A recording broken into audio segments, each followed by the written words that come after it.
All right. Good morning, everybody, and welcome to the Tuesday morning, November 16th edition of the AM show, hosted as always live on AlphaMint. I want to thank everybody for tuning in this morning.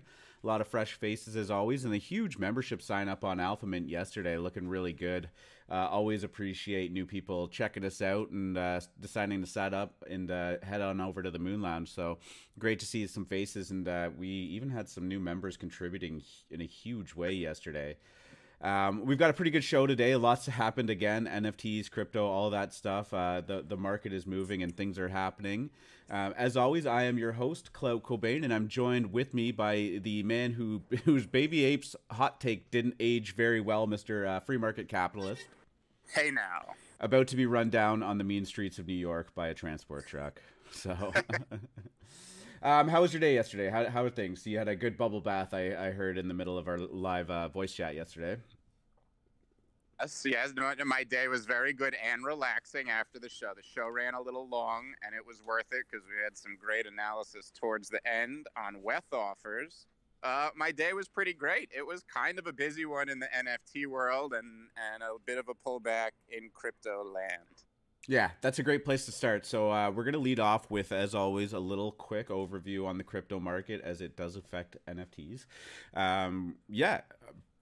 Looking at, a 7 to 10% pullback across the whole market. The market was over $3 trillion yesterday, now sitting at about 2.75 trillion. So, in gross dollar amount, pretty big pullback.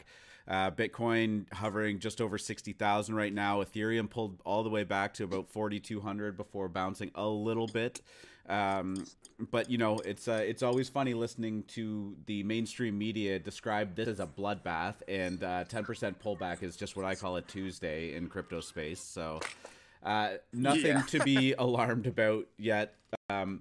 Some of the, I guess, speculation on why that's happening is there were some margin longs that got a little bit destroyed, wrecked, as they say.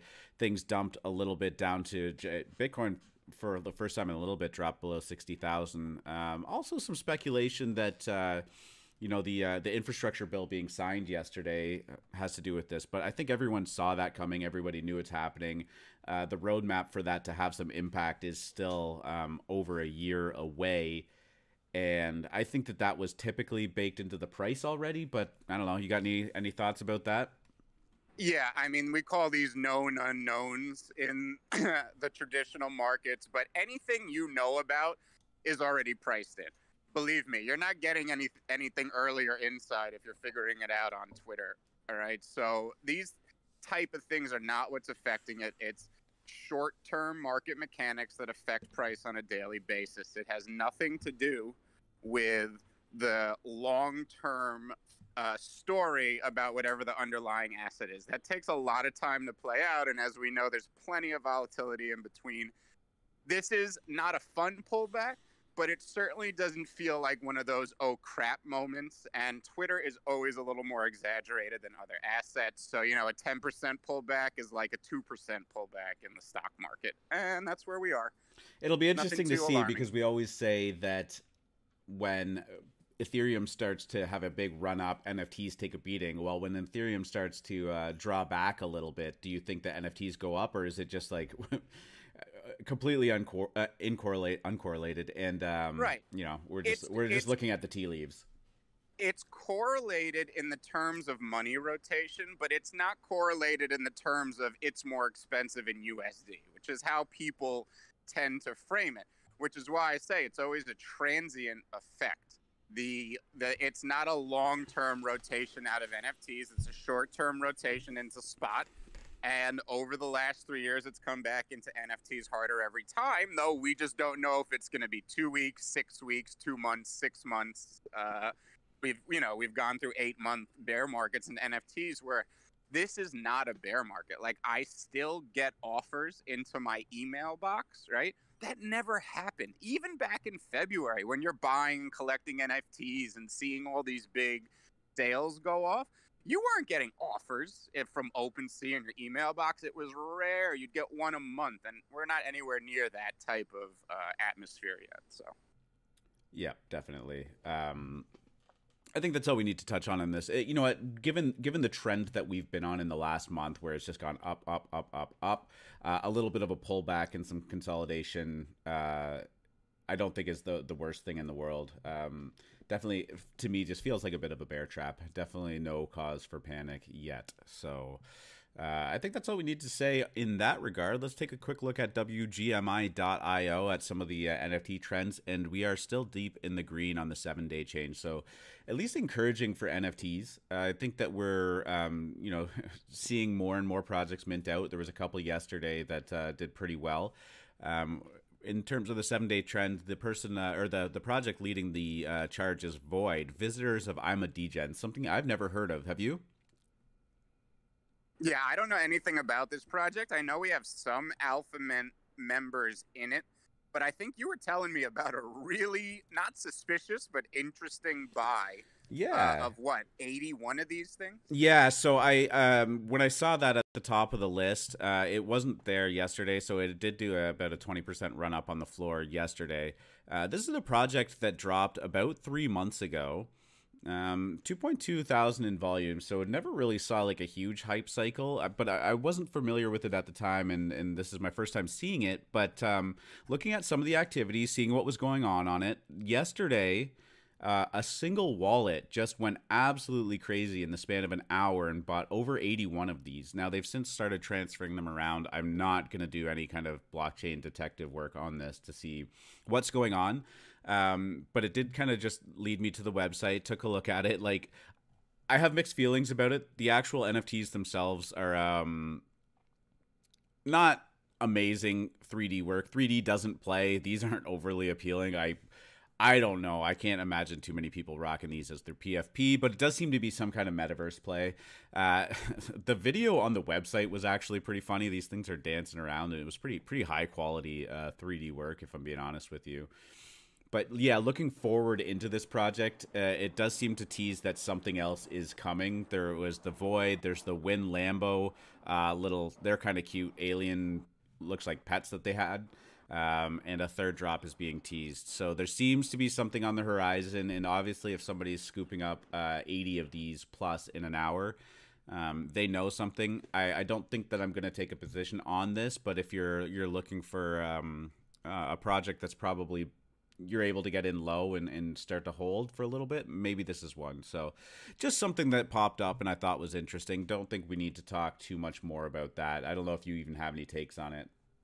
I would ask around the Degen dojo because there may be a couple AlphaMint members that know more.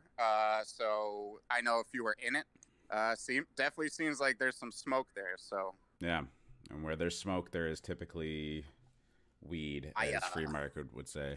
Fire, sorry, yes. Other changes going on on WGMI. Winter Bears having a nice little run up 100% in the last week.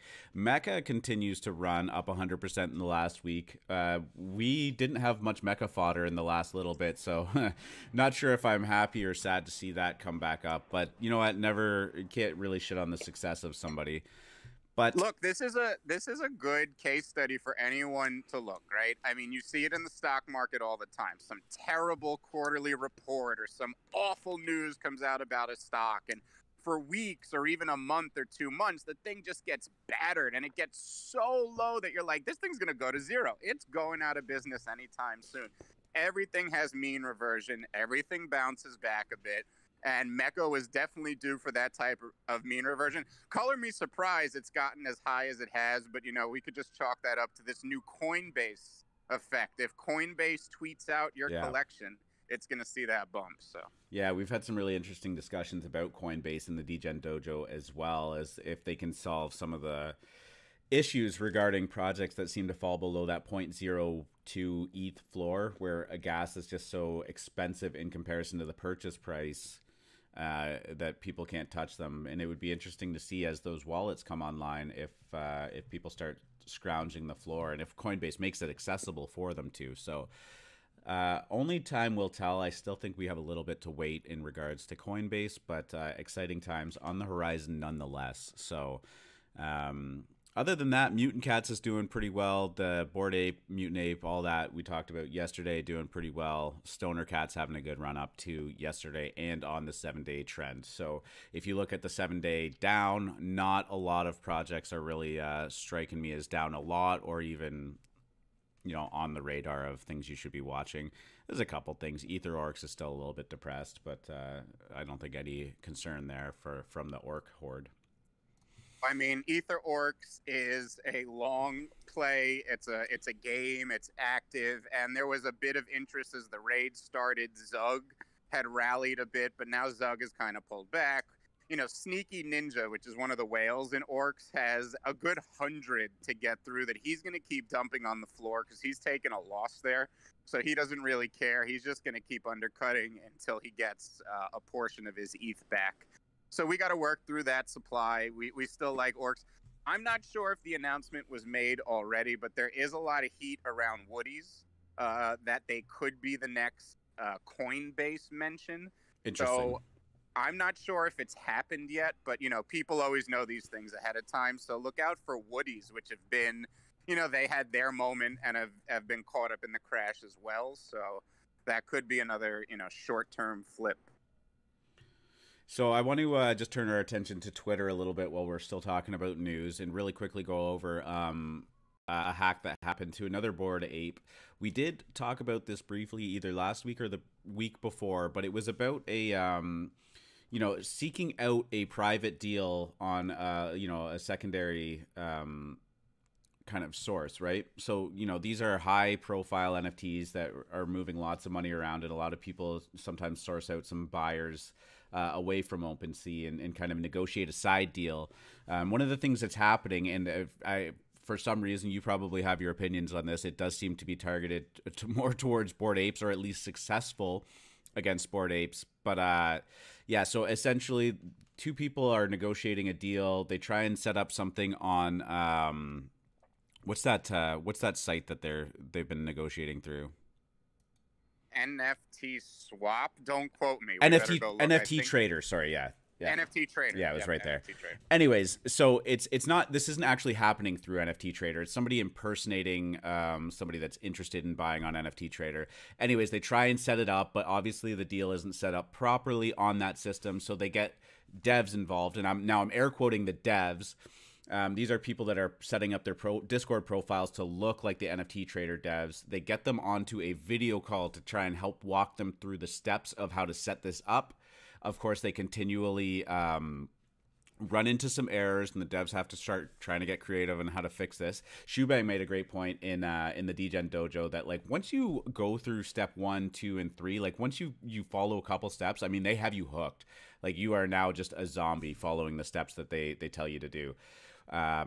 So anyways, they start going through these steps. It starts getting more elaborate. Oh, I don't know what's going on here. Don't know what's going on there. And then they ask you, well, let's try and switch the language that your MetaMask is set into and see if we can kind of reset through that, because sometimes that works, which it doesn't, by the way.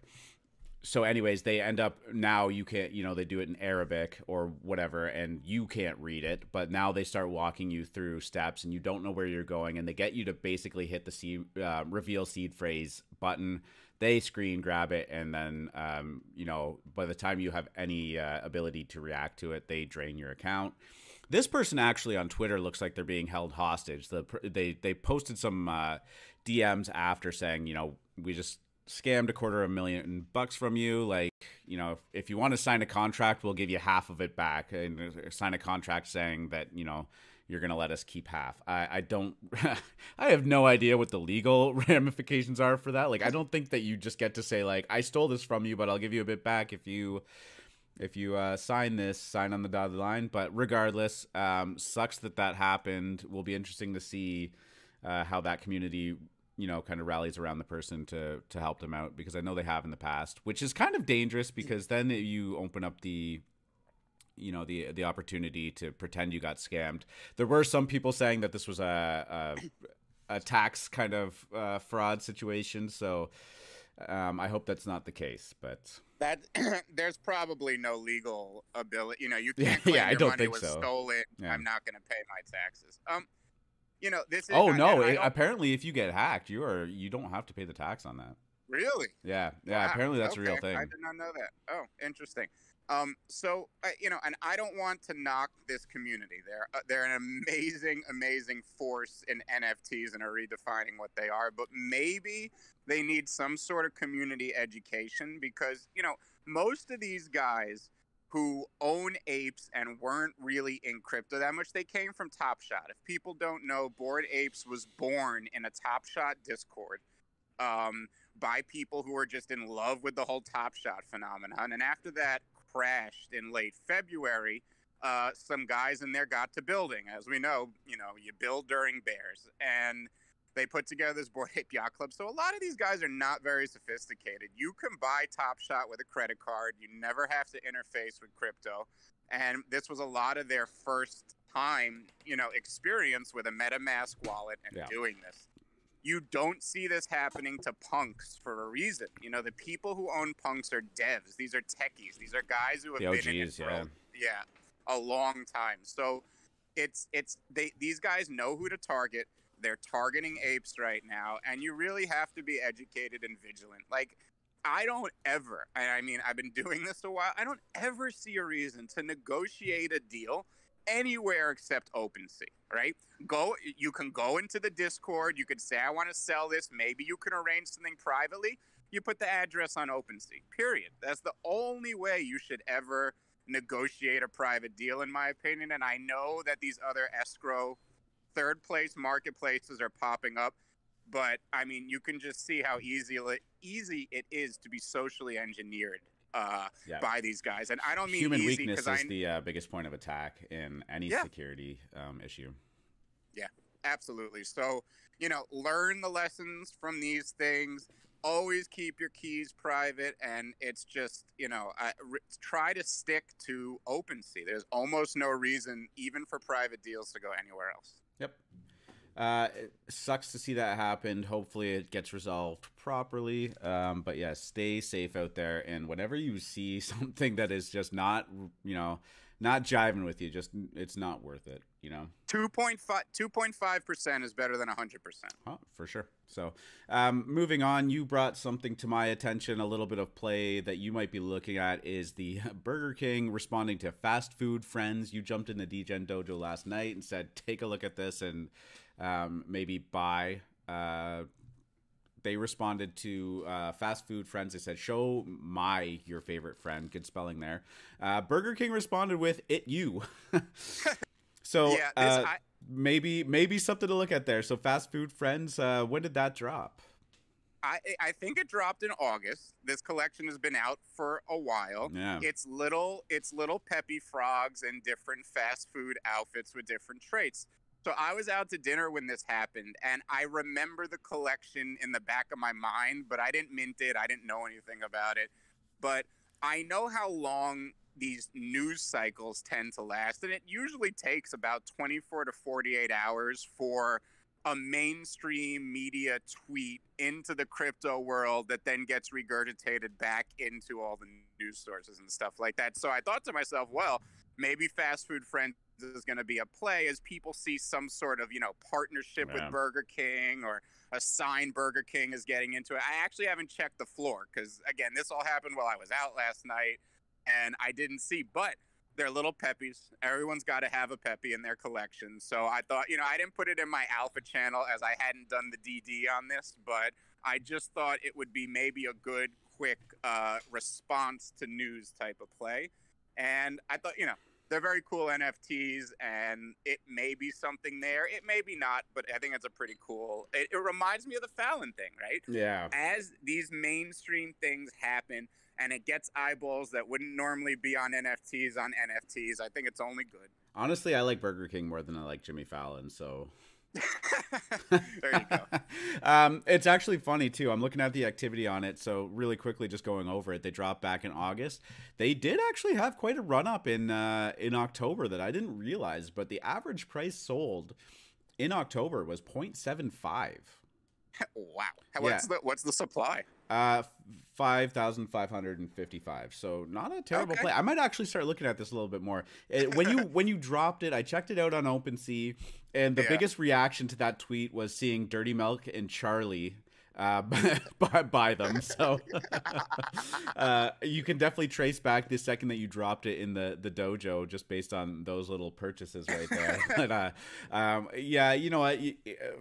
For a cheap little pickup, a floor of 0.12, if you have some extra liquidity that you're not worried about flipping anytime soon, might not be the worst play, just to get in and hold for, I don't know, a month or two, and see if you get some action on it.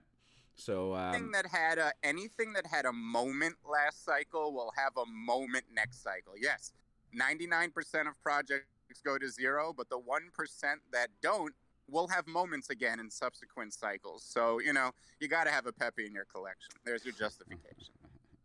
NFA DYOR, you don't have to have a Pepe in your collection. No, I'm kidding. Yes, you do. Yes. Okay, well, let's talk about, and if we're going to go on things you were right about typically, let's talk about things you were wrong about. Artifact and making an announcement yesterday after you definitively said that CloneX was happening this week. Okay. Nothing. Well, first of all, no, honestly, you have no control over this. No, you were just relaying information that was given to them, and they did announce that it was going to be the 18th this week that the pre-sale is going live. It was the first hard date that they've ever gotten or ever given. So I'm only just teasing you, but yeah, they have pushed the date back to the 27th for pre-sale, 29th for public sale. Any information on that? So one of the hardest things with a generative project are doubles or dupes, right? You've seen it with projects that are lazy or maybe didn't quite double check, but sometimes even if you do double check, think about the probabilities here and these astronomical numbers.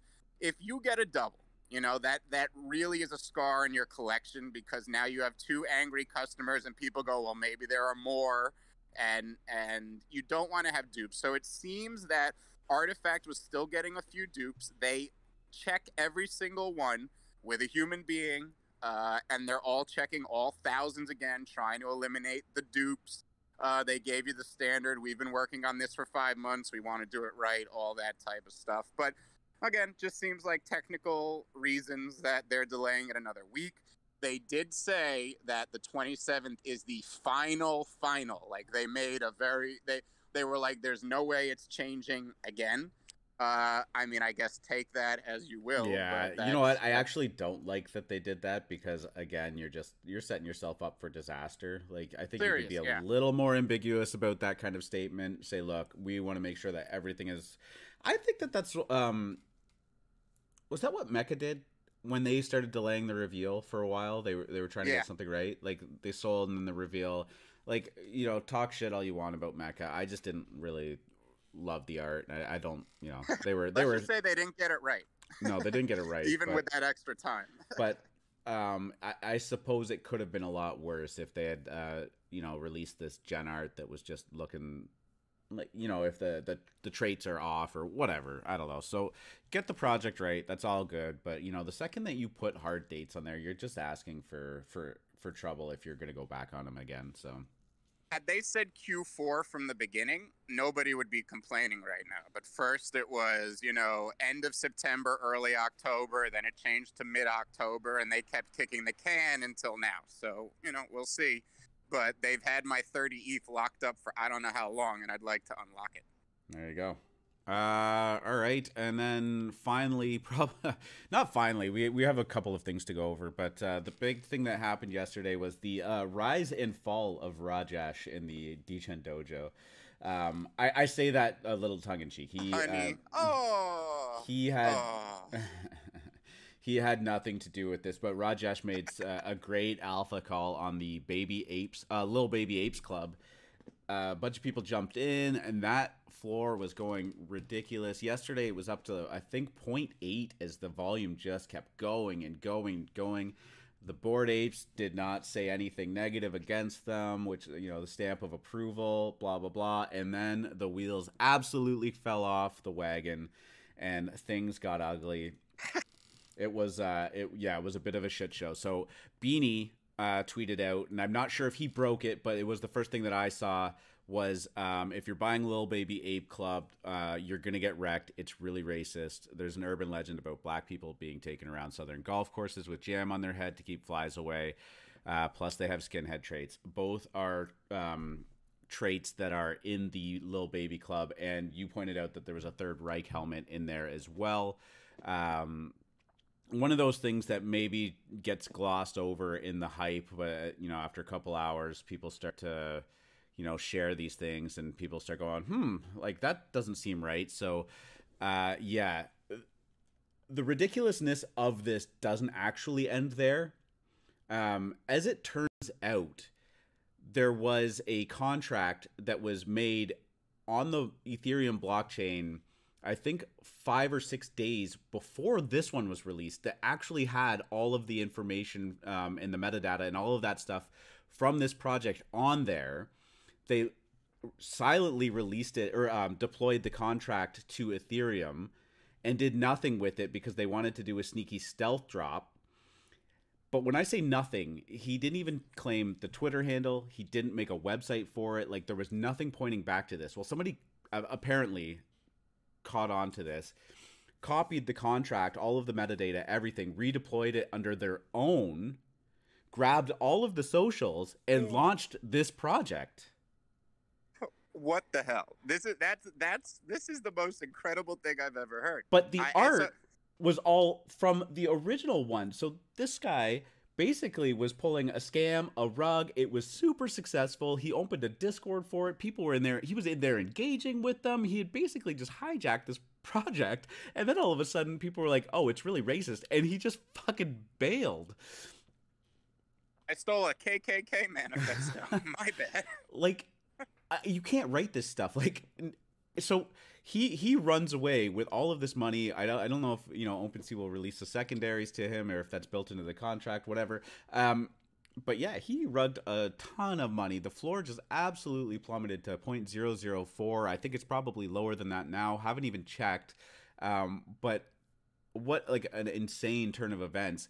And then the original dev of the first contract is on Twitter Spaces last night saying he wants to still launch a project. But they're like, but dude, you not only did you fuck up because you didn't protect your contract in the first place, you didn't claim any of the socials. This went absolutely haywire. Now you're still trying to do it. And by the way, all of your artwork was racist? There is so much here. I don't even know how to unpack all of it. But this is an incredible 3-day drama that unfolded in front of our eyes. And I mean, it first of all, like, why would you put your contract up there before you did anything? I mean, people watch Moby now. Everyone listening, if you don't know what Moby is, it's an ability to see when contracts go up live, and smart traders are watching that all the time to see if there's a stealth drop or anything.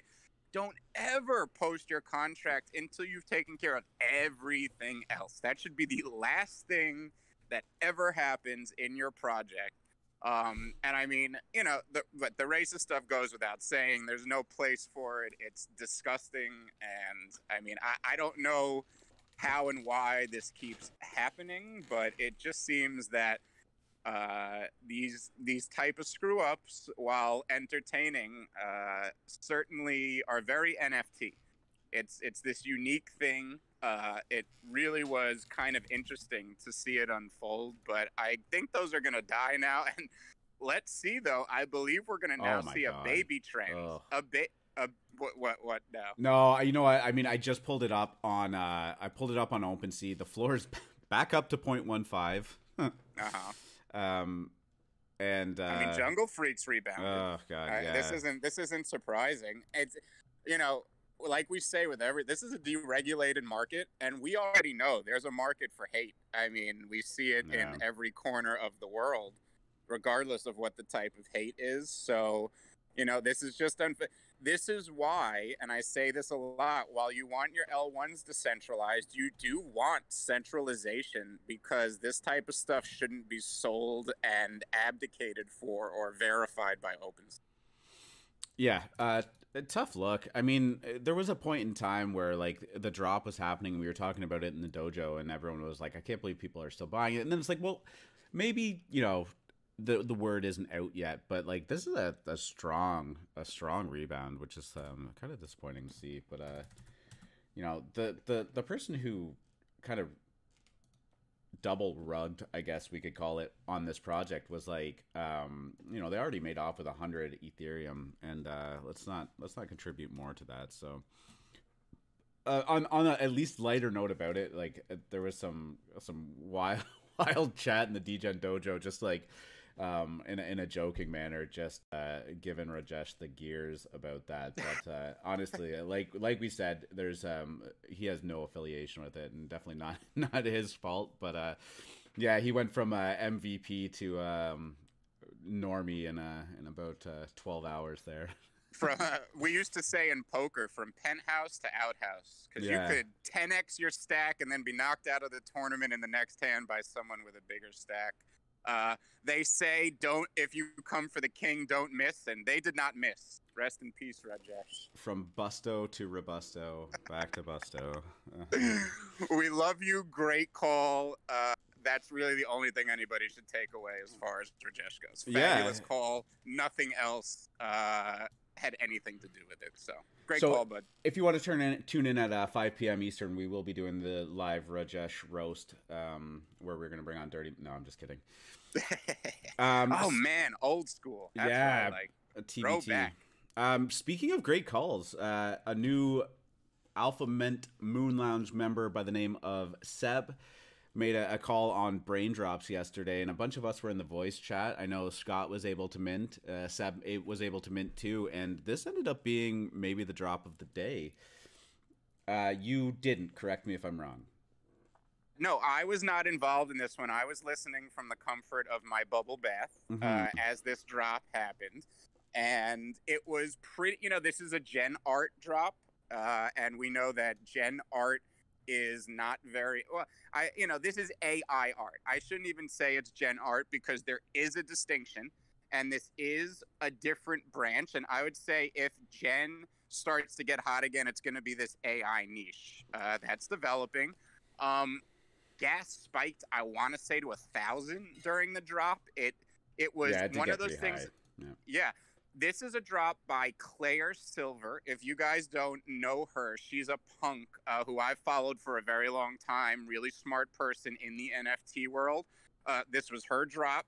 So that's why you had so much support from important accounts. And obviously that rolls down into everybody else wanting to buy. Gas spiked, and it was one hell of a successful mint on his first day in AlphaMint. Shout out to Seb. I think they were being sold for well over an ETH, depending on the rarity. I know that the base floor of it was about at 0.8, 0.9 yesterday. So getting in on it was a 0.1 drop with a little bit of gas to it, but a successful flip. And it's holding its floor at 1.5 right now, but the floor on that might be a little bit of an illusion. There are a bunch of different styles within this, and some of them did dump a little bit harder than others, but depending on what you pulled, the floor does start to rise pretty quickly. So great call there. Awesome to have you in, and pretty fun voice chat yesterday actually too. It did go probably for a couple hours.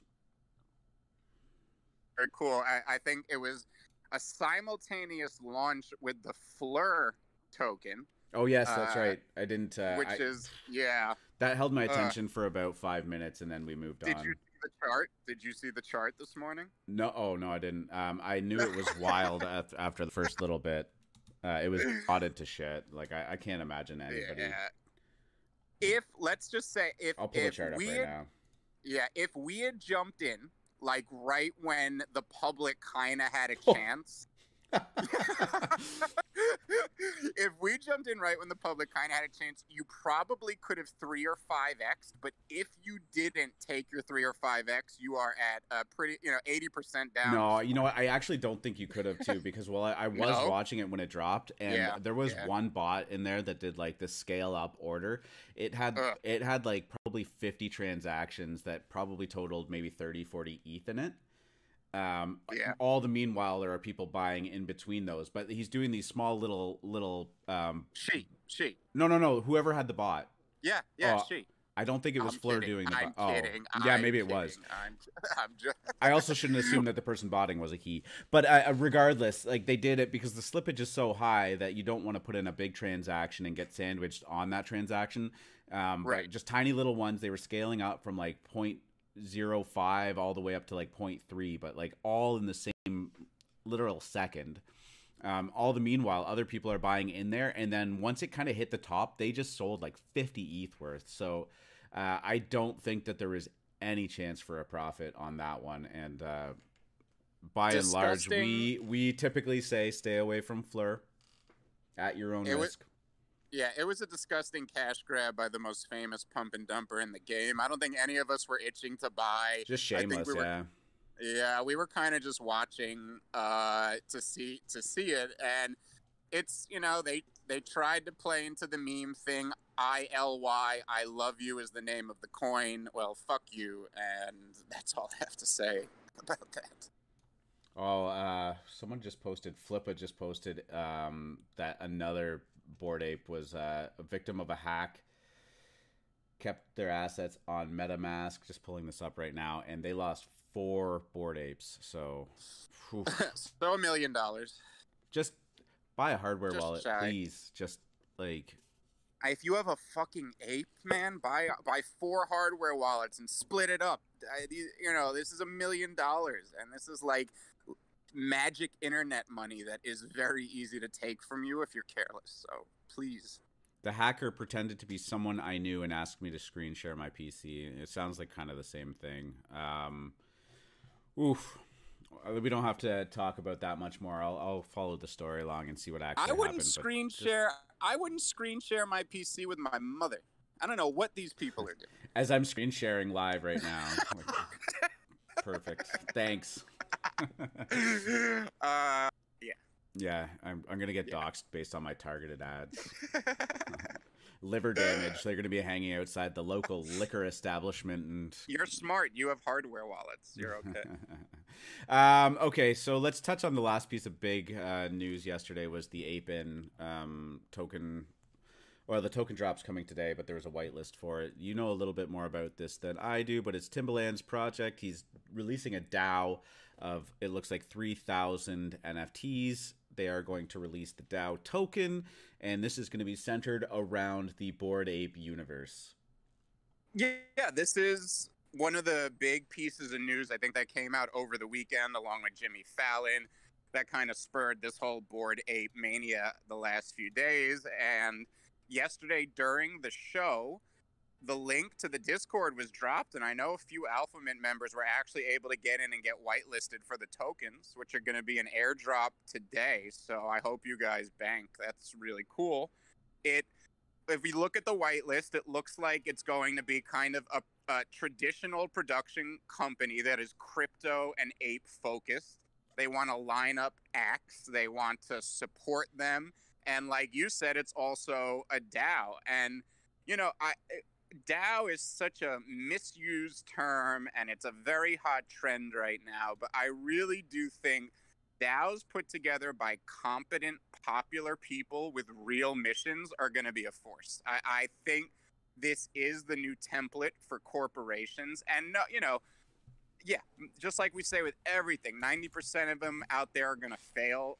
I do think these type of models have legs, and I think this is a really cool project. So congratulations to anybody who's involved either with Apes or the token whitelist today. And you want to talk about somebody who is deeply connected in the entertainment industry. Look no further than Timbaland, who has been around forever. Yeah. Like, I mean, yeah. There's no question that if you want somebody leading the charge on a project like this, and like we said yesterday, you want to talk about establishing your name as the premier, or your brand as the premier brand. Redundancy. Yeah, you know what I'm saying. Yeah. No, absolutely.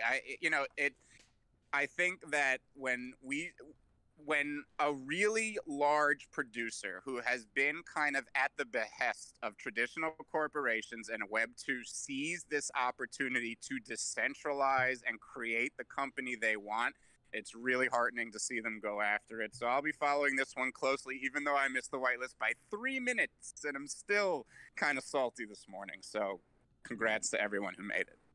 You got it.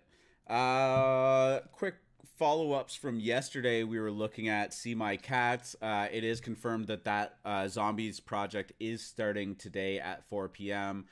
Lucas, if you're listening, please participate and don't FUD my bags. No, honestly, like we said yesterday, I just wanted to re-bring it up just because it has actually been announced after the fact that it is starting today. If you have any interest in it, go check it out. But honestly, like we said, this is kind of a make or break moment for this project, and I'm not expecting much from it. Yeah, they really botched the second phase of their game. Good news, though. Apparently, they do want royalties now. Thank God. I mean, you know, maybe too little, too late. I don't know. Yeah, that's the only problem. Like, I'm glad they recognize that a well-funded team is a happy team that delivers. But again, could be too little, too late. This does go in Uncle Free's category of historic, and I do think all these, you know, you've got a big historic hidden folder, I'm guessing. I do, and you know, these aren't trades. These aren't going to moon anytime soon, but I'll say it again. Everything happening this year is historic. Cats had a moment. It was a copy of Mice, but at the same time, I do think this is an important year and an important project that, you know, I'll play the game. It's fun. The zombies look kind of cool. I know some people hate them. It's an on-chain, level up, dig up, mint more type of game, which is fun if you can afford it, but can get pricey. CMYK Cats. So it's basically like the printer colors. That's what they were playing off of. If you want to find it on OpenSea, yeah, go check it out. Also, I was on another screen looking through my hidden folder real quick, and I just realized that OpenSea actually changed the NFT. I'm gonna pull it up, the preview screen to say content not available yet for things that haven't revealed. Did you notice that? Yes. I noticed it for the first time yesterday on the Kaiju Failed Experiment NFT. Yeah, great little change actually. Yeah, it's really smart. I think there's so many UI changes that would both improve the experience and make it safer for people. And then there are some I dislike, like putting the dollar price there. So, yeah, you know, we'll see how it's received. But I do like that they're adding these type of features, as they tend to be slow to roll them out.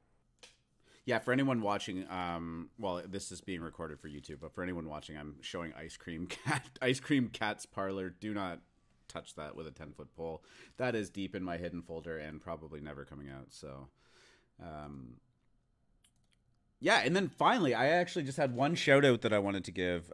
We've had him up on the stage a couple times. I'm not sure if he's listening right now, but Joshua Cottrell actually just released his secondary project. He's the founder of Shroom Heads, which is like a 69 artwork drop of some various Shroom Heads. I always thought that they looked pretty cool. They're all one of ones. He's done a lot of work on them. Had some volume traded, so a great little passion project for him. But he released Curios yesterday on OpenSea to a little bit of success as well. So awesome to see that. Did you manage to check that out?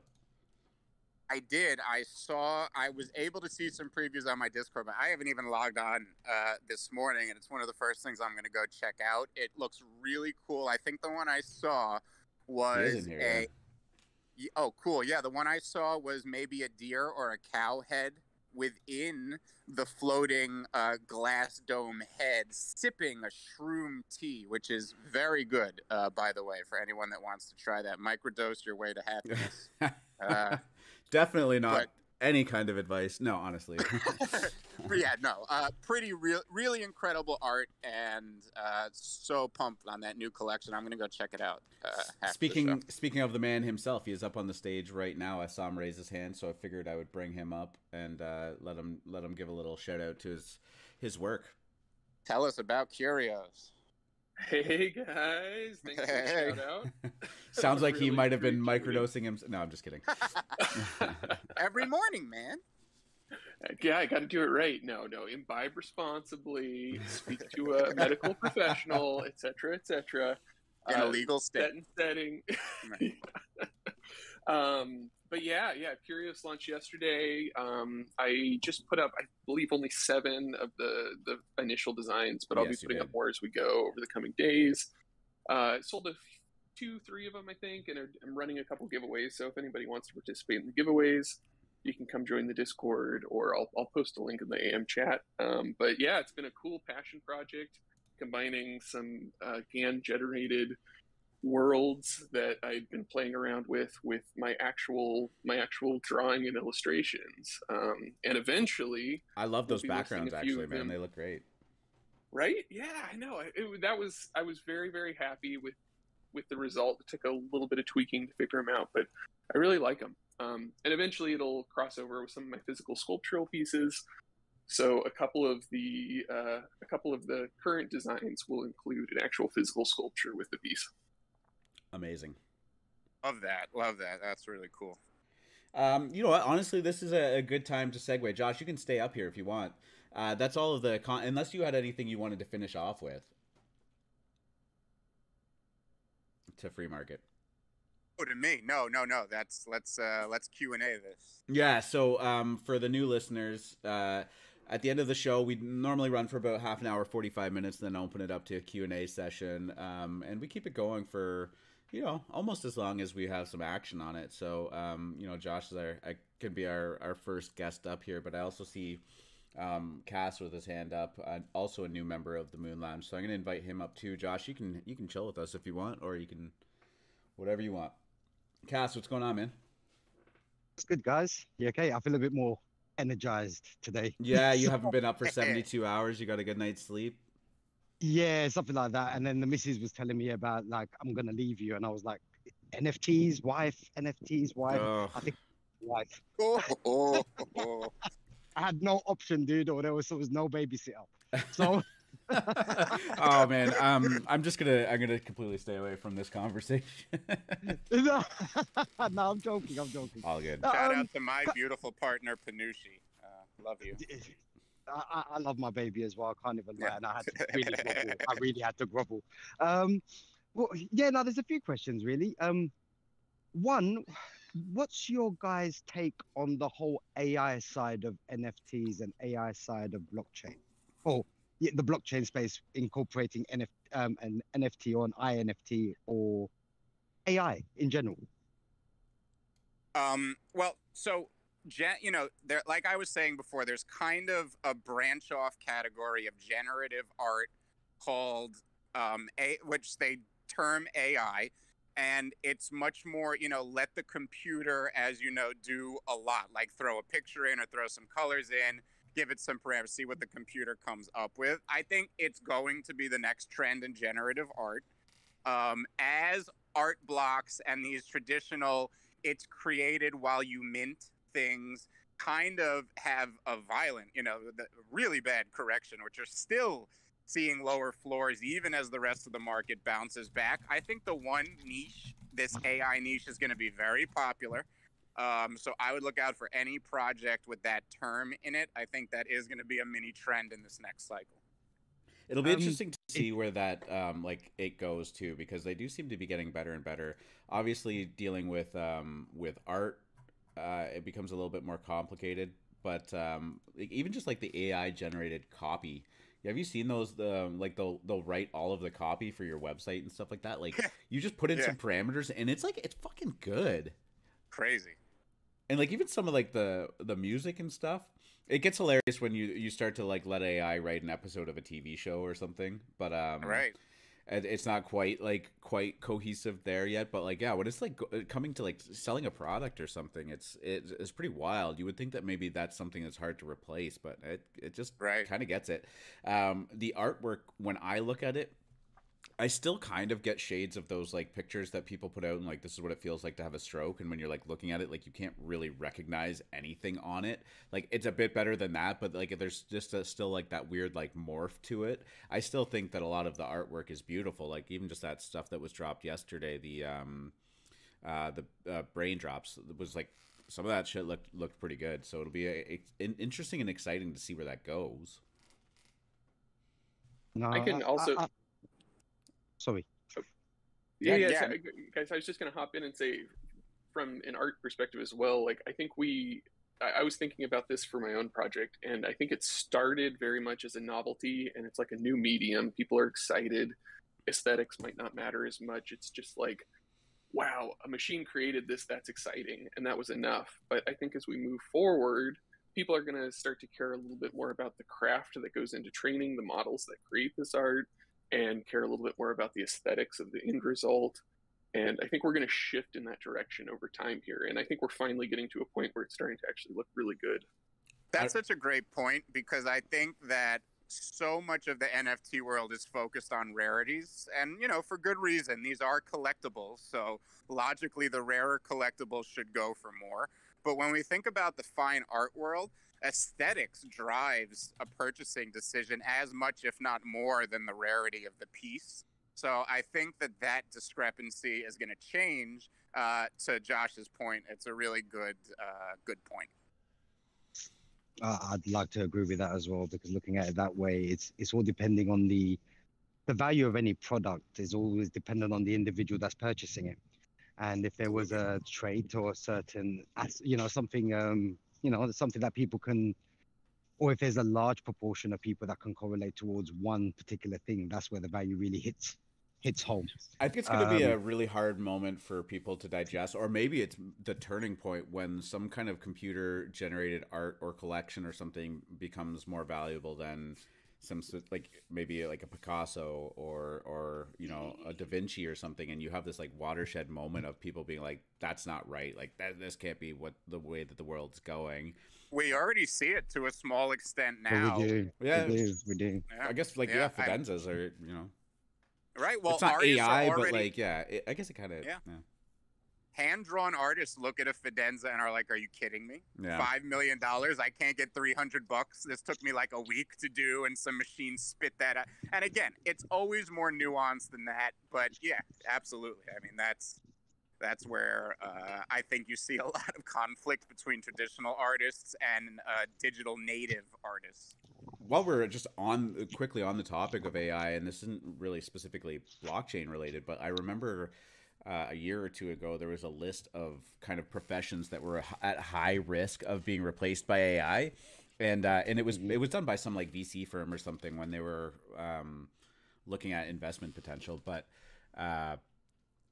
it was pretty astounding, some of the professions that you would think would be untouchable by AI and how high risk they were. Like you think like, okay, car manufacturing, or even just like a cook at a restaurant, like that can be physically replicated by a machine, and processes can be trained like that. But even just like the ability to visually diagnose by AI for like patients against like human doctors has surpassed accuracy, right?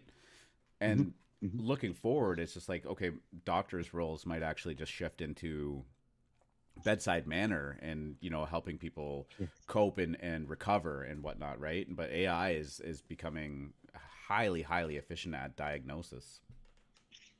Well, it's in all walks of life. It really literally is. I mean, as simple as from beforehand, you had to literally search for whatever you needed to search, but obviously now there's bots and everything along them lines that can mimic what you do, collect the data, and show you what you want to do. And that's just on an everyday kind of thing.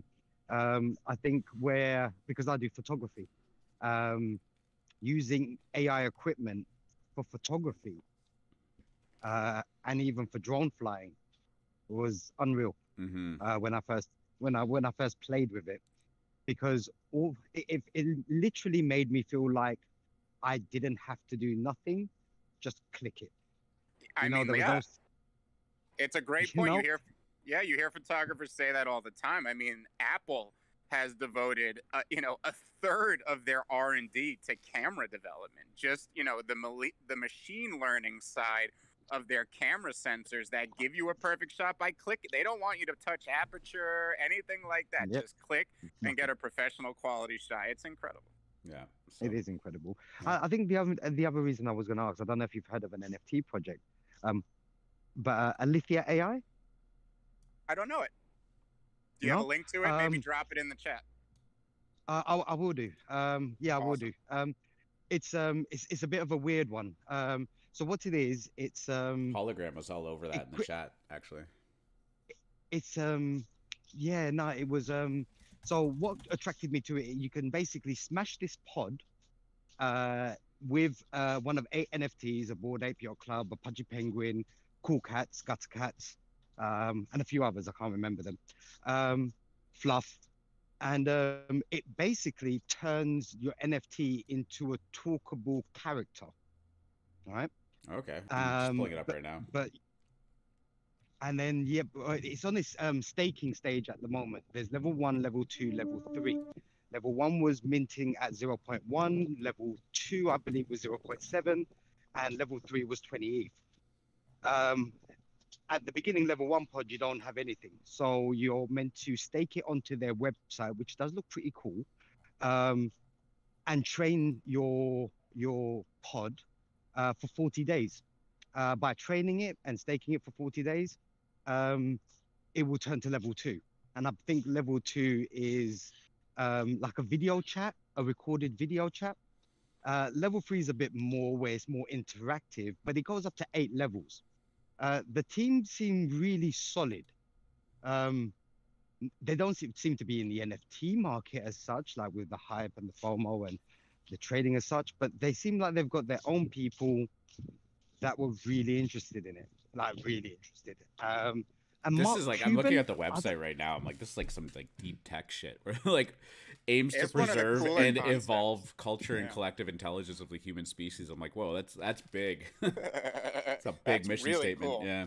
Yeah, I want to dive into that. That's one of the cooler concepts I've ever heard. I really think the idea that like projects that take the very, very elite and blue chip NFTs and do more with them for that community, but in a good way, that's a great niche if you have, a good concept.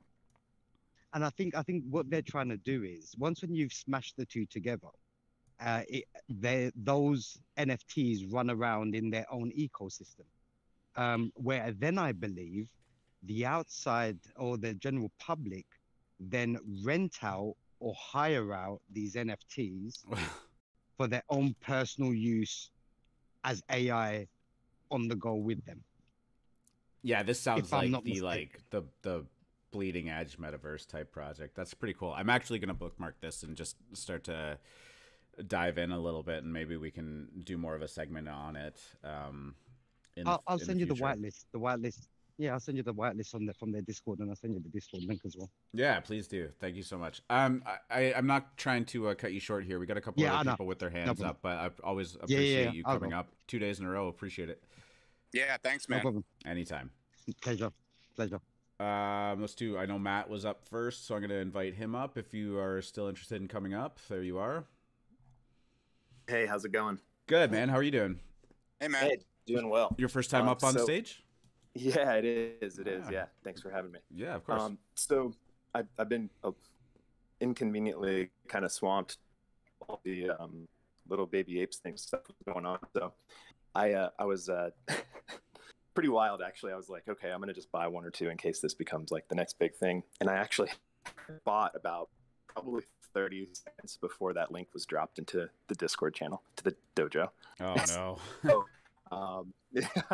yeah, I only got 1. So I was planning on buying. So I kind of missed the first half of the show. So like at this point in time, like, I mean, it's pretty much dead, right? Is that the consensus? Well, I mean, unfortunately, it doesn't actually look like it. The volume stayed pretty high. When I checked yesterday and like this morning, like it seemed to be really low. I saw the floor as low as point like 0.4 or less. Oh, wow. And it just seemed to be like that in that bleed out phase that you would expect something like this going through to have. Yep. I mean, there's 2 layers to it too, right? It wasn't even just that it was racist. It was that this whole project was stolen and like a complete rug. That I just heard that you guys talking about that. That's wild. Yeah. So the fact honestly, that like it's still going is just like, Sorry, go ahead. Yeah. No, I was just gonna say like that. The fact that it was stolen like that, it just makes it so much crazier. But, okay, so I mean, they're pretty big. I'm sorry, dude. I'm having a hard time hearing you. You're pretty robotic right now. It's amazing that all of that happened during Ape Week, too. Like, it was just the perfect storm that apes happened to be catching this insane bid as this little baby ape project launches. I mean, you couldn't have choreographed it better. See, Scott just jumped up on stage, too. Yeah, I mean, the other thing, I think, too, we seem to be in the little baby phase. Like, we've got... Yeah. I joined 2 Discords this morning that were shared. Mutant Baby Ape Club exists now, and then it looks like Little Baby Cool Cats is happening soon. Yeah, and there was a 3D project that Shubs dropped too. So we seem to have pivoted smoothly right from DAOs to shitcoins to baby projects. Yeah, and it'll work. You know how these say the first 2 or 3 derivatives will work. You know, if I can mint 0.02 Cool Cat Little Baby, yeah. I mean, what's the downside there? Oh yeah, and they probably look great too. Like they all look good. They look very cute. Yeah, awesome. I tried to get into that, and like it finally went through. The Discord bot was going absolutely nuts, and I don't even know how many people are in it right now. They don't have a counter, but it was going incredibly crazy. So can you earn your way on that list, or is it closed? I don't know. It looks like there's like a special squad rating for people that boosted the cats. So or the you're talking about the Cool Cats one? Yeah. But the thing I think with that one is they're just going to drop the contract. So, I mean, we can just track that. And as soon as the contract goes live, we'll announce it and jump on it. Yeah. Sweet. Yeah, pretty cool. Well, not cool that the little baby ape stuff happened, but yeah. Yeah, the one thing I wanted to say real quick is I just want to say welcome to all the new members. I think we had our biggest day yesterday, right? With new people joining. Yeah, I think we had 7 people like in the calendar day yesterday buy and come into the Moon Lounge, and a couple this morning too. So the ball's rolling on that, and it's really exciting. And the thing that I'm most happy about is that they all seem to be like really great members of the community already. Like, you know, Seb and Cass jumped up yesterday, and they're back here today. Matt, I believe you're a newer member of the community, if that's right.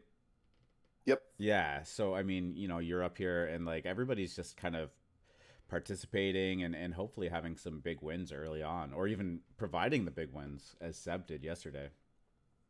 Yeah. And so, I mean, I wanted to give a little bit of praise to you guys. Like the show is fantastic. The morning show is like my essential listen every morning. And then hanging in the voice chat with you guys yesterday, and Seb was the one who jumped in there and was breaking down brain drops, which I hadn't really been on my radar, and that ended up doing 5x if you minted it, you know, within an hour or so before, I guess the word was Jolly said that the sneakerheads then bricked the floor. Well, you sold for almost 1 ETH, didn't you?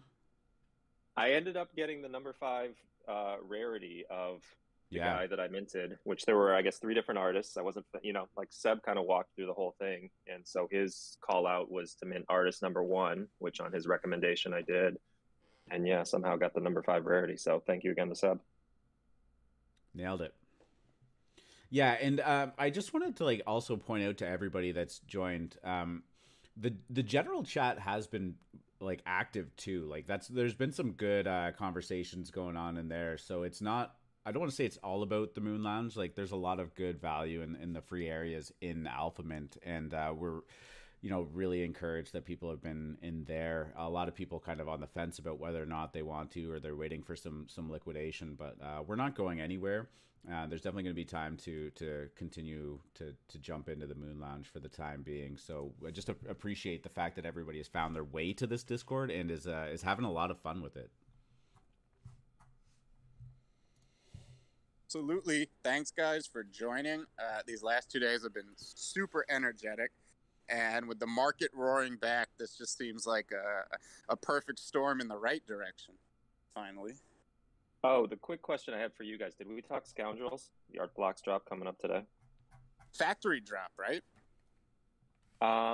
I'm not sure. That's a good question. I know it's a pixel. It's animated pixel 2K, and there seems to be a lot of hype for it. I'm wondering if we think it's going to be a gas war. It is factory, but I'll pull it up right now. Yeah, first hype factory drop, which is interesting because the curated drop yesterday seemed to be a flop. Huh? That one did not go well.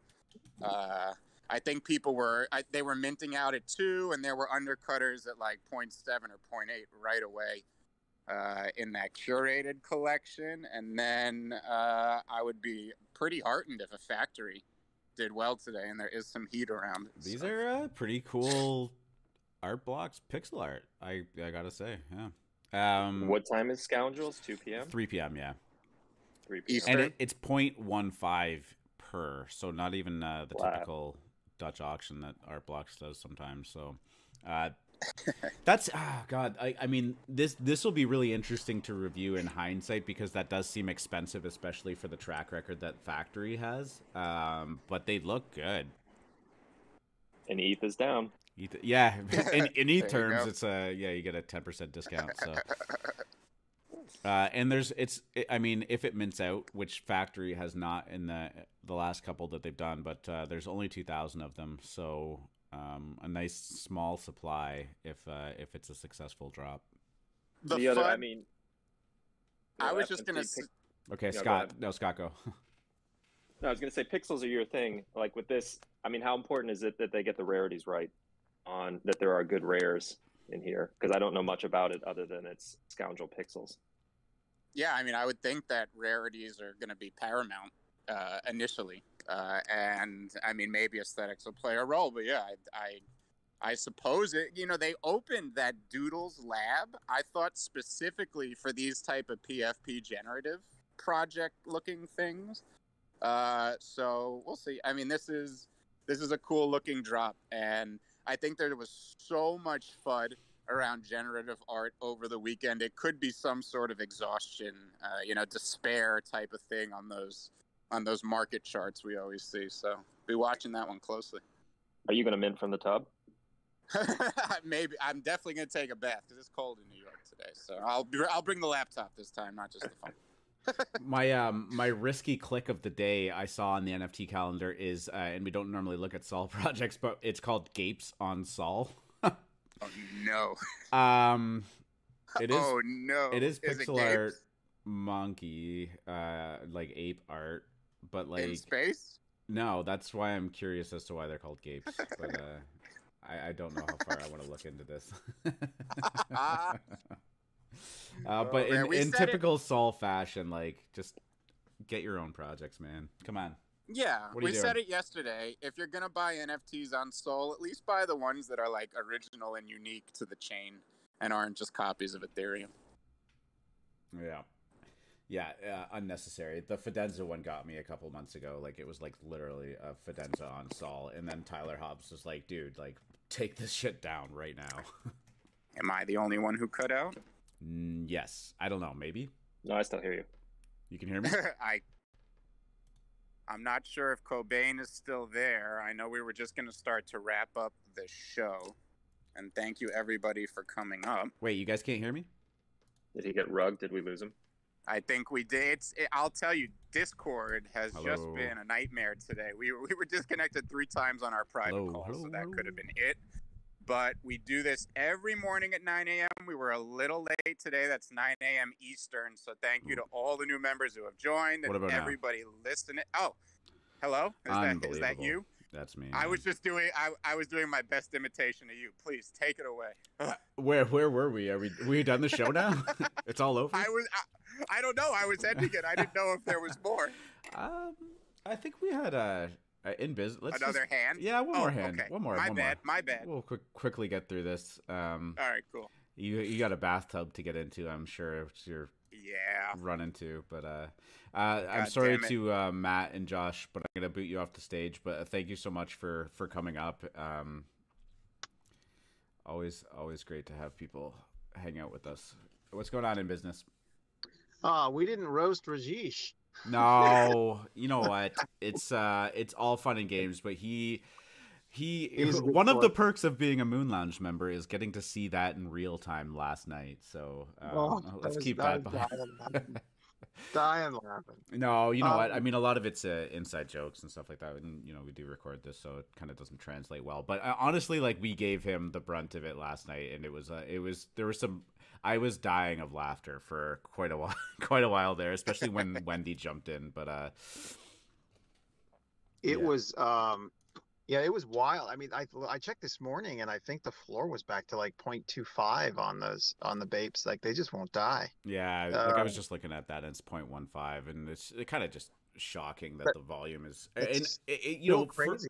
For a little bit of time, you'd be like, okay, people don't know about the news and stuff like that, but or maybe they still don't, but right. I don't know. I guess that's why it's good to be an AlphaMint member, right? You hear about the news a lot faster.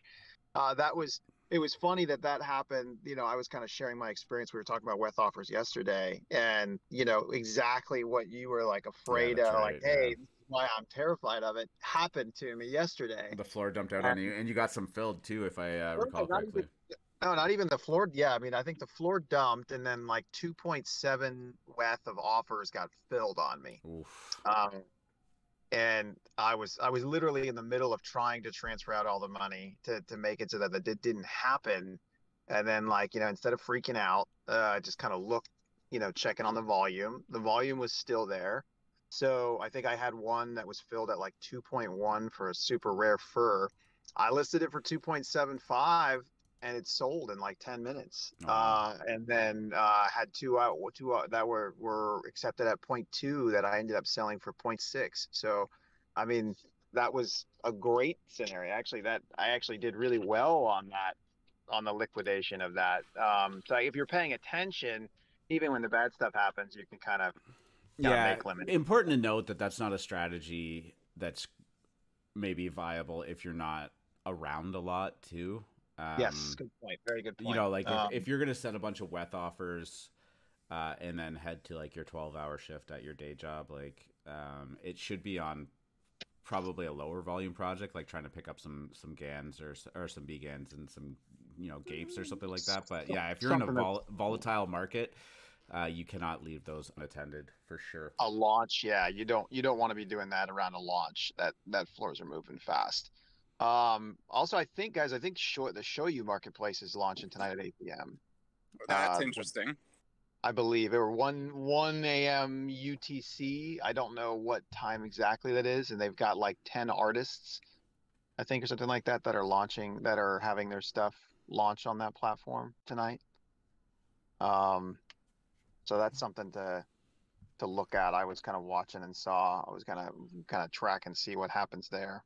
If people don't know, Shoyu will be sharing their revenue with the owners of sushi in the form of X Sushi, if I am not mistaken.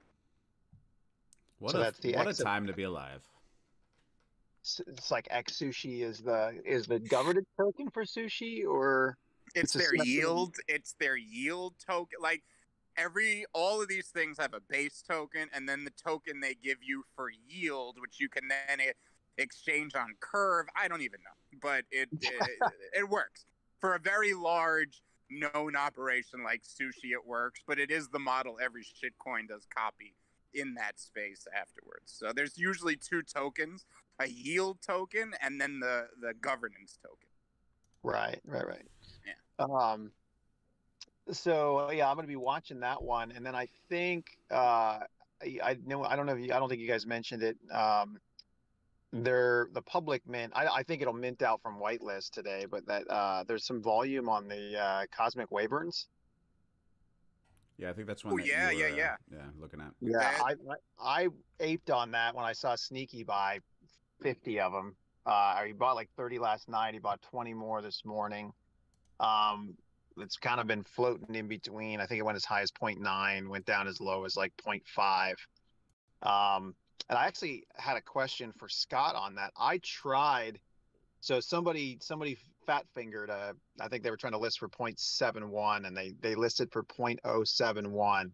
And I had my Cyber Baby watch thing going. Scott, you got to take a look at that thing. It's definitely pretty solid. I've been getting some good deals with that. I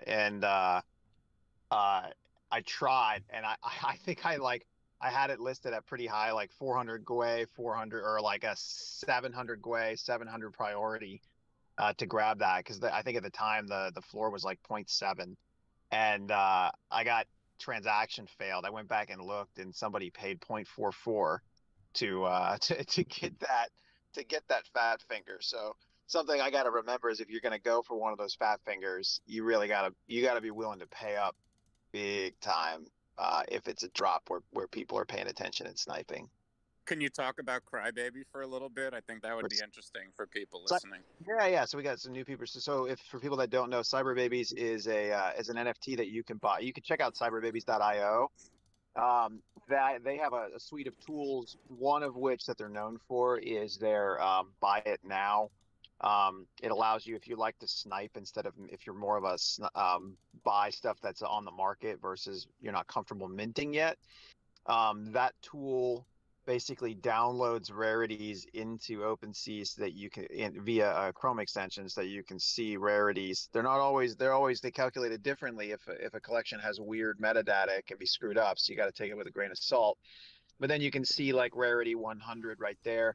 They have a really nice watch function that they incorporated that a lot of people aren't using yet, where you can say, it uses the OpenSea for API, where you can go, okay, if something that is a rarity of 100 or less, or just the whole collection is listed for less than this amount, so say like 0.65, then instead of me having to go have it show up on my computer, click a buy button, open MetaMask, and then sign it, it will just pop open MetaMask, so that all you have to do is hit the sign button. You still want to check to make sure that they didn't do a price switch on you or something, but you just sign it. And so I've checked the speed advantage you have of that tool is about 15 seconds over if you were waiting for that listing to show up on OpenSea and manually press the button.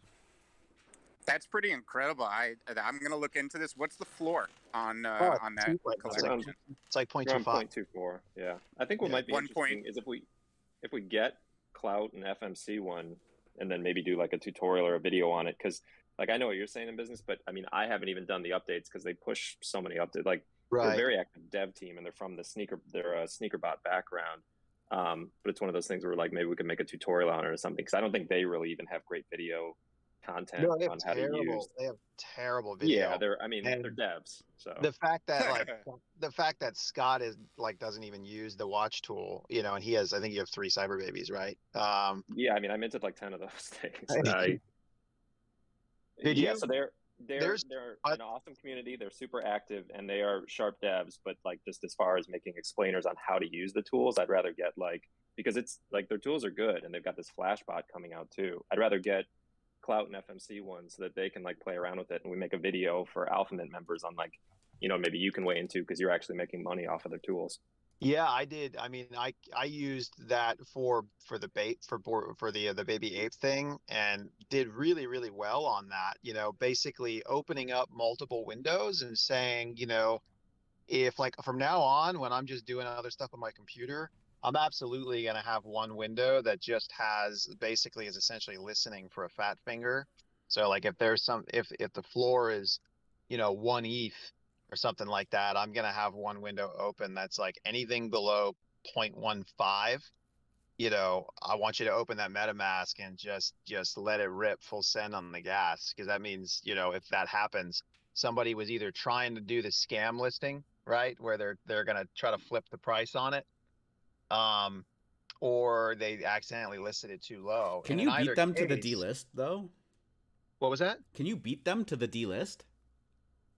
I don't know. Yeah, you can. Because that's an interesting market counteraction to actually just prevent those scams, right? Because you do have to list the second price and then delist the first price really quickly, so that it, anybody that's clicked on it in between that still shows. But it's almost like anti-scam sandwich attack or something like that. Yeah, I mean, that's probably why I haven't seen that scam as much. Have you guys? It was definitely prevalent on like really fast moving drops.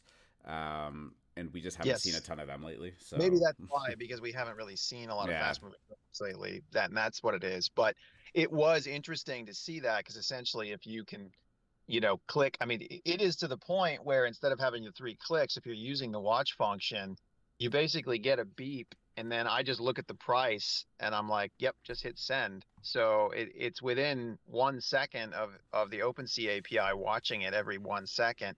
So you theoretically could definitely beat them in the next block if you're really going full send on it. I don't think it really makes sense on items that are like below like 0.2, because the transactional expense of going full send on the gas doesn't make sense. But when you start getting into like 0.7 plus, you can knowing it, I'm so mad at myself that I didn't spend 0.5 in gas to get that, because I think the floor was like I just bought one for 0.7. It would have been a 0.2 discount, but being cheap got the best of me, and I was trying to get like too good of a deal. But those tools, absolutely. And even just your regular buying, I think that's great. I mean, I was using that if you're just looking to buy a floor. That's a great way to just say, like, if the floor, how people will generally list, if something's moving a lot, people will list about like a 0.05, around each other, right? Like, the floor might be 0.6 or 0.62 and it's kind of hovering. So you can just say that, hey, fire when somebody would list for 0.05, like 0.059 or something like that. And you'll just get a good deal on it. You know what I mean? Versus trying, when you're trying to buy a floor and the floor is moving, it's so difficult to grab those, right? You just get frustrated and you have to go up a little bit higher. It's a good way to do your regular buying if you're just like, I just want any floor, and you're not as concerned about the specific look of the NFT that you're buying. It's a little weird though. I'm a little twisted like that, where I'm, a lot of people want to look at the NFT that they're getting and they want to make sure that it's exactly what they want. I'm just looking at that as a, can I resell this and make money? So I'm okay with pressing the send button without seeing what I'm buying. Yeah, definitely. Everybody has some different investment thesis. You're a little more cold, calculating, and methodical, and there's nothing wrong with that, especially as at the end of the day, like we like the JPEGs, we like looking at them, but there are definitely traders that have more conviction and passion plays. Typically tend to be a little bit more longer term, although you can apply that to a short term. If you see a project that visually appeals to you and looks great, it definitely doesn't hurt to even just do a quick trade on that, just because a lot of times it will have a successful drop. It will have a good little run up too, right? And when time is, especially if you have a limited bankroll, when time is money to you, it's like you can afford to trade time. If you're just getting in and you've got, if it's the people that are in here and you've got less than like a half an ETH to spend, having one of these tools where you really learn to use it can save you, you can I mean, if you don't mind me cutting you off, I would probably, like, especially if you're new here, True, that's a good point. just dabble in like slower moving things that you get a couple of NFTs that you actually like, so you can go through the process of actually having them, listing them. There's a lot of nuance to trading quickly that a lot of people don't. Yes. Good point. You can't really learn on the fly, right? Like, it's you will accumulate enormous gas fees if you list and realize you missed the floor, and then you list again and you keep trying to play catch up as that floor is dropping. It doesn't even matter what you end up selling it for, you'll probably just get eaten alive in gas, right? So, and that's something that you kind of have to go through your chops of doing. So I mean, I think that personally, I think that this is a tool that is great for you, and great for somebody that's in the medium and long term of experience in trading. But if the price is high, personally, I wouldn't recommend anybody burning a lot of liquidity on like advanced tools over actually just dipping your toe in and finding your own way. Yeah, and the one thing I wanted to add to that too is it definitely is a high liquidity strategy, the one you're describing. And I mean, it can be profitable, but I would very much characterize it as a like highly advanced strategy too. I would agree with that. Yeah, I would agree. Even from myself trying it personally, I found that I didn't enjoy it, and it can be profitable, but like I enjoy minting, and the same thing. It's not like I hold every JPEG, but like, you know, some you find you like and you can mint and possibly hit a rare. So like I'm excited, for example, for their Flashbot tool, because that'll help with minting, and that's everyone. It's great. There's a different strategy for everyone. And I for love, me, like the one you were describing was too, honestly, it was too intense for me. Like that kind of minting like is high volatility. Yeah, and I agree with you. I mean, minting is definitely the way. I'm definitely in the same boat. I'm excited for the Flashbot as well. Have you noticed? So they're in the public sale, and there's still 2,000 left. Apparently, a lot of people didn't Well, buy their tokens. It doesn't exist yet, the tool. So Right. there's a lot of speculation. So I'll report. I bought a couple just to like kind of report to everyone and let people know if it works and how easy it is, like what level of advanced it is, because it's 0.03. But yeah, I mean the cost, like Cloud is saying, if you have low liquidity, there's no reason to spend 0.25 on a Cyber Baby and then 0.03 on it. It's also one-time use. So like you use it, let's say you don't get your drop, you've burned your key. The Flashbot token, not the Cyber Baby. Yes, the Flashbot tool. But And I mean, like, to even me, just, if they can make it as a, you know, very simple, easy to use Flashbot tool for people that are trying to mint and are getting gassed out, like it's going to pay for itself on one drop, but it has to work. So we've got to wait and see, does it work? We're also seeing that transition and shift of mints, right? Like, so in the case of Wyverns, you know, they did 30, it was I think like 3,500, but the entire thing was pretty much whitelisted. You know, I think they may have a couple at the end that something like that would be usable, but I don't know. What do your guys take on? Do you think we're kind of coming to the end of the, you know, anybody can mint 10 or anybody can mint 20 of this kind of season of NFT mints? It's really hard to say that trend. I don't know. Like, let's throw it to Free Market. He generally has a pretty good sense of like meta shifts. Well, I mean, you know, I think that all that stuff will come back. It won't be exactly the same. You know, history doesn't repeat, but it rhymes.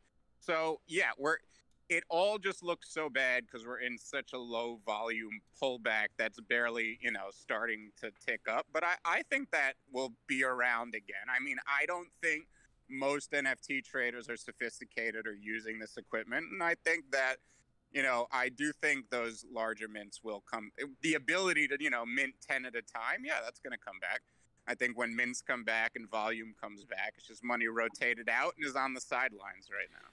Yeah, it's interesting to kind of look at how these shifts happen with mints and drops and how projects kind of react to them. You know, before it was big planned drops, not huge whitelist, and then these big gas wars, and then everybody shifted to stealth drops, right? Like in the span of a week, the NFT calendar almost became irrelevant. And then some scams started happening, and then people were like, we got to whitelist more. And then it just shifted like all the way to like, everybody's got to be whitelisted. And then whitelist became such a big trend that everybody was trying to just get on every single whitelist that they could get. And then minting kind of just stopped, right? And I personally believe that it was because everybody was going on these whitelists, and they were on so many of them that they couldn't actually participate in every single whitelist that they were doing, right? Or they didn't believe in half the whitelist that they were on. So now, once the drop happens and the whitelist presale minting starts happening, everybody's in this like, who's going to go first kind of mode, right? There's probably, if there's 10,000 people, no, that's too much. Let's say if there's 5,000 people on a whitelist, maybe 1,000 or 2,000 of them aren't sure if they're even going to mint or have just completely forgotten about it. And now everyone's like, where's the volume? Where's the volume? Where's the volume? Everybody's waiting for somebody else to mint. And then the project actually just dies. And I think that was almost the end of our current NFT trend in terms of like minting and project drops, that and an overabundance of absolute shit. But so I think, yeah, go ahead. I think if you watch football over decades, you'll see that the strategy shifts back and forth between all the time. Defense dominant versus offense dominant, right? Mm-hmm. And I think that and running and passing too. Right. Look at the NBA even more recently. They were like, oh, wow, 3 points is a lot more than 2 points. And they just like let it fire. But you know what? There's going to be some like 7'3" guy that could run the floor super fast, and you know, all of a sudden you can't stop him in the paint. He's going to be, you know, shooting 75% from the floor, and then the meta's going to have to start to shift to meet that. Now, mathematically, that might not be the case. It almost feels like something has been solved in basketball in terms of like the 3-point range and just like how far people can shoot from. But yeah, like to your point, it's just like all of these sports, even like esports, if you want to talk about like our like real-time strategy games and stuff like that, like you see a shift of meta where like, you know, like cheesy play really works really well, and then people figure out how to shut that down, and it, you know, you're always kind of following the trend. Right, and that's exactly what I'm getting to, right? There's three concerned parties here. There's traders, there's the people who run the project and the creators of the project, and there's the miners, right?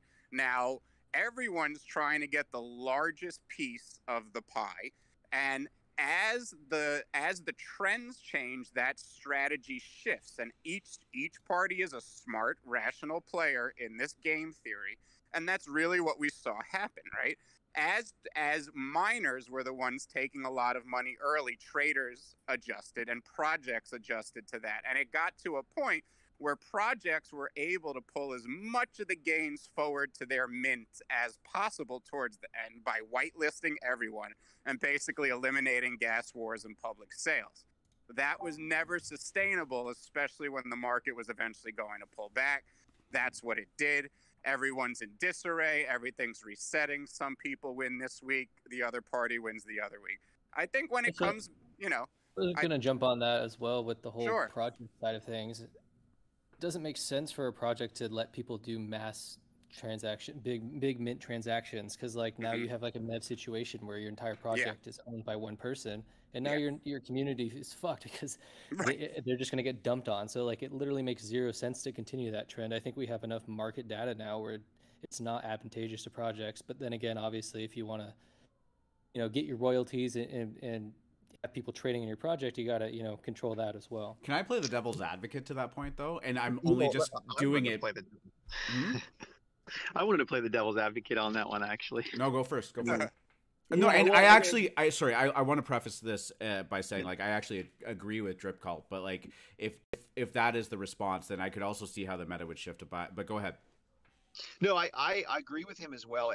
There's a somewhat of a, you know, there's a tax on the project from a community standpoint, but at the same time, a lot of these large traders act as the liquidity providers for these projects as well. And without them, without that like early ramp on and volume, like you said, like the fire never gets stoked enough for the project to catch its wind in its sails. And then maybe that's what we're seeing with these whitelist, right? With these whitelist projects. Sorry, what's that, Drip? So Crypto Dads proves that entire point wrong. What walk through the like the flow of Crypto Dads? Just whitelisted everybody and got their entire community or got their entire unique ownership up, and the whole project that did that like 5-8 ETH fucking run, like that was insane. I guess if you can pull it off, right? So I think that was that's what they were saying, is like if you can pull off the all whitelist strategy, it is the best strategy. But if you fall short, then you don't have the liquidity provider that acts as a marketing agent for you by having all those transactions. Like, I mean, look at Baby Apes. I think it was the volume that brought everybody in, right? Like people were like, man, this thing is like this is trading, this is selling, there's activity. 100%. Like, don't get me wrong, I miss the days where I could mint, you know, 10, 20, 50 of a project. Like that was the heyday. You made so much money on that, like as a trader, and I love volume trading. I love being in the trenches. That's where I made most of my money, so I'm right there with you. I get that 100%. But on a project side, if you're trying to actually build something and completely agree, support your community, it makes zero sense to continue that trend anyway. And the other thing too, thinking future, if you're just getting into the space, like, do you imagine going to mint a project and you just get beat out every single time by the same whales over and over and over? How quickly that's going to get old? Like, you're not going to want to participate in that. Yeah, you know what? It's a good point, because as somebody that's like, you know, I'm not super liquid and I'm certainly not a whale, but I'm also willing to get into a gas war, but most people aren't. And I definitely see the frustration. What I was going to say to the point earlier was that, you know, let's just draw this out to the extreme side of the equation and say it's a 10,000 drop that has 10,000 whitelisted people, and they all get one mint each, right? And let's just assume, for the sake of the argument, that they're all actually going to fulfill that mint.